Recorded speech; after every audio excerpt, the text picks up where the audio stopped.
Kami butuh makan. Sebelumnya, bismillahirrahmanirrahim. Assalamualaikum warahmatullahi wabarakatuh. Kami dari kelompok 2 tugas sejarah. Di sini kami akan mempresentasikan tentang rangkuman tugas 3 sejarah. Sebelumnya, perkenalkan, saya Resma Tati. Saya Kaila Maulida Yusuf. Saya Kamelia. Saya Utari. Saya Azmi Faras Firtani. Saya Regita Septiani Rahimiyadi. Saya Musa Cahyali Sandi. Saya Teguh Makarina pribadi. Nah, untuk rangkuman dari materi tugas 3 akan disampaikan oleh teman-teman saya. Silakan. Yang pertama, Nusantara dan perdagangan internasional. Sejak abad awal Masehi, Nusantara sudah terlibat dalam perdagangan internasional, terutama melalui jalur laut. Baru Sumatera tercatat dalam peta karya Ptolemeus sebagai pelabuhan penting karena kapur barusnya. Hubungan pelayaran dengan India, Timur Tengah, dan Cina sudah berlangsung sejak abad kedua Masehi. Nusantara menjadi melting pot budaya, terjadi pertukaran budaya, bahasa, agama, dan sistem sosial antara bangsa asing dan lokal. Yang kedua, ada dampak penguasaan Konstantinopel oleh Turki Utsmani. Penutupan jalur darat oleh Turki menyebabkan bangsa Eropa mencari jalur laut ke Asia untuk mendapatkan rempah. Muncul ekspedisi pelayaran Eropa seperti oleh Vasco da Gama dan Ludovico de Fatema. Navigasi pelaut Nusantara sangat maju, seperti kemampuan muallim Indonesia yang membantu Vasco da Gama. Galangan kapal seperti di Lasem dan Sulawesi terkenal di Asia Tenggara.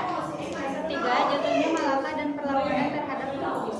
Malaka menjadi pusat perdagangan penting sejak abad ke-15. Portugis menyerang dan menguasai Malaka tahun 1511. Perlawanan terhadap Portugis dilakukan oleh Demak, Johor Aceh, termasuk Laksamana Keumanga Hayati, dan Jepara. Meski menguasai Malaka, Portugis juga mendominasi perdagangan Asia karena perlawanan lokal dan korupsi internal. Perebutan hegemoni Eropa dan perang di Nusantara. Perjanjian Tordesillas 1494 membagi dunia antara Portugis dan Spanyol. Persaingan Portugis dan Spanyol di Maluku berakhir dengan Perjanjian Saragossa tahun 1529. Sultan Babullah dan Ternate mengusir Portugis dari Maluku. VOC Belanda masuk dan mulai menguasai pelabuhan-pelabuhan penting termasuk Ambon dan Batavia. Tragedi Banda Neira tahun 1621, VOC membantai ribuan penduduk Banda untuk monopoli perdagangan pala. Konflik Inggris-Belanda makin memanas, berujung Inggris fokus ke India. Pengaruh Revolusi Prancis dan masa penjajahan Belanda. Revolusi Prancis pada tahun 1789 mempengaruhi politik Eropa dan membawa dampak ke Indonesia. Belanda dikuasai Prancis dan Herman Willem Daendels dikirim ke Hindia Belanda untuk melawan Inggris. Inggris berhasil menguasai wilayah Hindia Belanda melalui perjanjian Tuntang pada tahun 1811. Perlawanan rakyat Nusantara. Kelam Indonesia dijajah 350 tahun tidak sepenuhnya benar karena wilayah dan waktu penjajahan berbeda-beda. Sebelum abad ke-20, perlawanan bersifat lokal dan tidak terorganisir secara nasional. VOC menggunakan strategi adu domba divide et impera.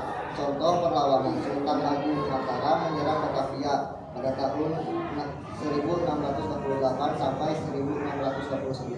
Sultan Agung Tirtayasa Banten melawan VOC, tapi dikalahkan karena politik adu domba. Sultan Hasanuddin Gowataro melawan VOC berakhir dengan perjanjian Umayyah 1667. Kesimpulan umumnya adalah Nusantara sejak awal menjadi pusat penting dalam jalur perdagangan dunia, terutama karena kekayaan rempah. Penjelajahan samudra oleh bangsa Eropa bukanlah awal dari perdagangan global, tetapi respon terhadap dominasi Asia dan dunia Islam. Bangsa-bangsa Eropa datang ke Nusantara bukan hanya berdagang, tetapi ingin menguasai wilayah dan memonopoli ekonomi. Perlawanan lokal di berbagai wilayah Nusantara menunjukkan semangat perjuangan dan kedaulatan rakyat Indonesia sebelum terbentuknya NKRI. Nah, mungkin itu adalah rangkuman materi dari tugas 3 sejarah. Mungkin itu saja yang dapat kami sampaikan. Terima kasih telah menonton. Wassalamualaikum warahmatullahi wabarakatuh. Beres.